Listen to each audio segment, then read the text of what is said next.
gentlemen, and welcome to Kickoff, the Halton High School football show.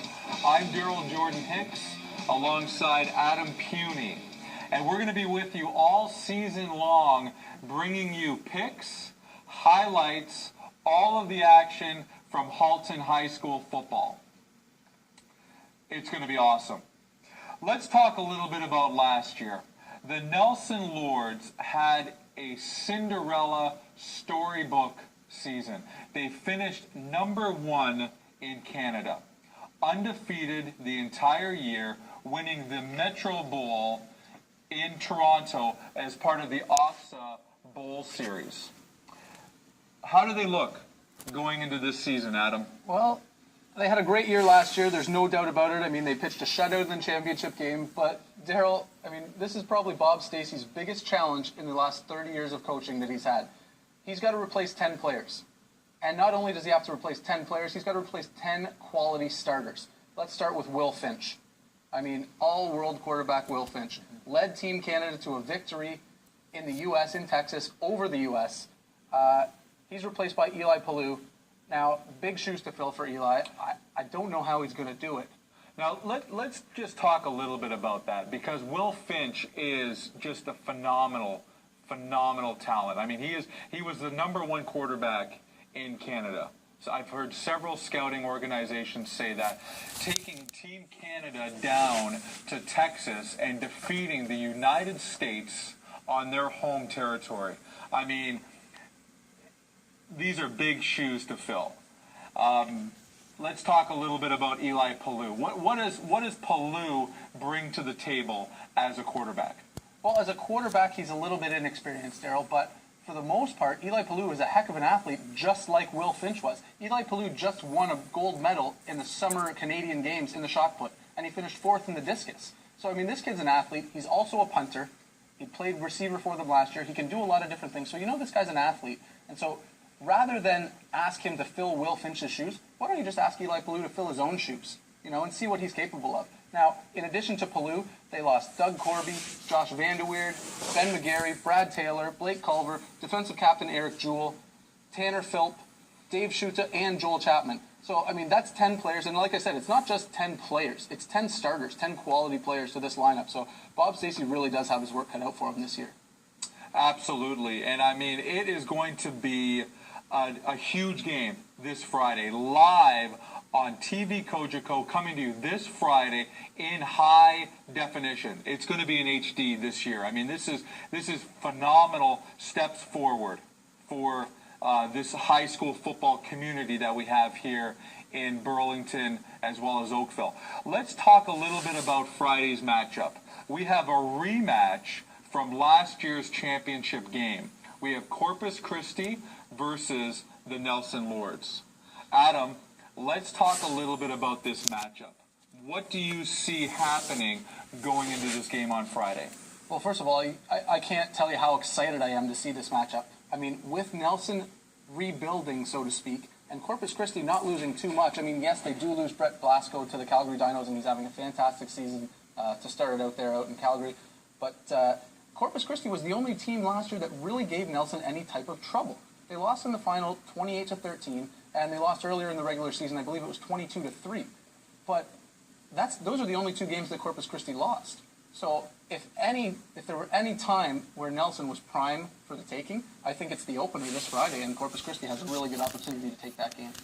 Yeah, absolutely. And I mean, you know, I'll tell you, I know head coach Dino Borchetta. I know Dino extremely well, and he is a very competitive individual, and I know that he's going to have his team ready to go, and they're looking forward to this win. They've lost the last 2 games against Nelson. They have not been able to beat Nelson, so I am absolutely positive that is the biggest challenge for their team right now, and they are going to be extremely well prepared coming in to Nelson on Friday. Yeah, I couldn't agree more. I mean, being a former player, you know as well as anybody else, when a team beats you and they handle you a couple of times, you always have that added edge.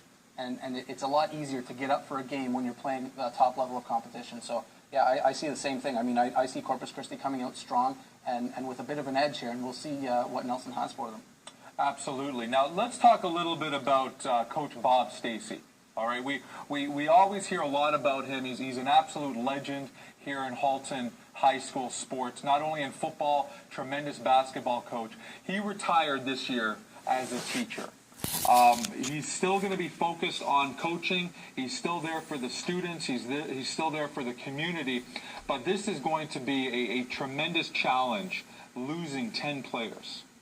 Now, I want to talk a little bit about where these players have gone, because a lot of these players, both on Nelson as well as Corpus Christi, have gone on to CIS schools and are playing at an extremely high level in the CIS. Yeah. Well, as we mentioned earlier, Brett Blasco, sorry, wrong team. Brett Blasco has gone from Corpus Christi. He's gone to Calgary, as we mentioned. Nelson, like you say, who's going on, who's going where? Will Finch has gone on to Western. Doug Corby to Queens. Josh Vanderweer and Ben McGarry both gone to McMaster. Blake Culver to U of T. Brad Taylor also to Western. Eric Jewell and Tanner Philp have both gone to Laurier in the CIS, and Dave Schuta and Joel Chapman have both caught on with the Burlington Braves in the CJFL. So, I mean, this Nelson team pumps out football players, and that's what they do. I mean, 8 out of 10 of the players that they've lost have all gone to the CIS, and a number of them are going to make an impact in their first year there. Yes, I mean, absolutely. And I want to talk a lot about, we're focusing on these top 2 teams, but the Tier 1, we should make mention, the Tier 1 division this year is extremely competitive. This is the first time that there really isn't a clear-cut winner. I mean, you look at the teams, Nelson, Corpus Christi, Holy Trinity, Loyola, Bishop Redding, M.M. Robinson, Notre Dame, and Assumption. And these teams, I mean, really, we've talked about Nelson and Corpus Christi, but who do you see also challenging for that top spot? Well, I mean, it's easy to mention Loyola and Bishop Redding simply because they were the finalists in the Tier 2 championship last year. But one team that I like as a dark horse is Assumption. Now, last year, Assumption underachieved a little bit. They lost Wes Livermore and they lost Jack Gatza to injuries in the offseason. They were both playing with the Stamps. Now, they've got a year under Culver's belt playing quarterback.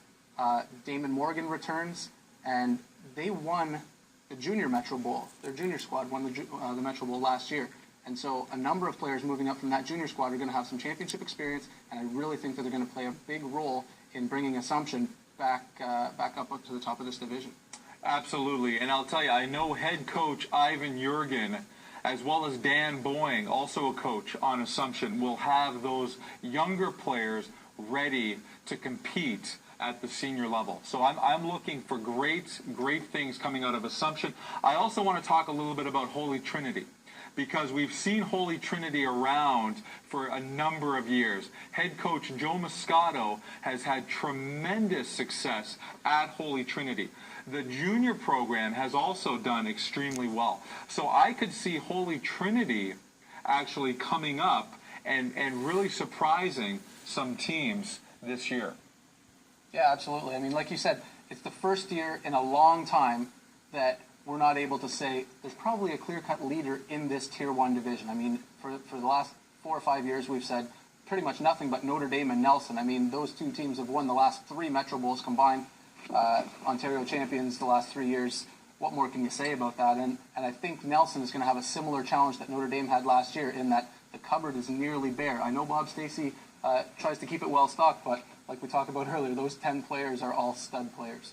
Yeah, absolutely. And you know what? It's a good thing you bring up Notre Dame. I don't think we can forget about Notre Dame. If you remember, before Nelson won last year, Notre Dame was the Halton dynasty. Head coach Chad Wozni had won not 1, not 2, but 3 Halton championships in a row, taking the Notre Dame team down to Toronto and winning the OFSA Bowl as well. So Notre Dame is right there. I mean, this is an extremely elite Halton high school football season coming in, and anybody can win. I mean, I'm extremely excited about what's going to happen. And the biggest thing is there's really no clear-cut favorite going into the season. It's tremendous excitement, and TV Kojiko is going to be bringing it to you live every week in HD. Now, moving on. Let's talk a little bit about Robert Bateman. Okay, there was a little bit of controversy this past week at Robert Bateman. Adam, do you want to touch on that a little bit? What happened at Robert Bateman? Well, we have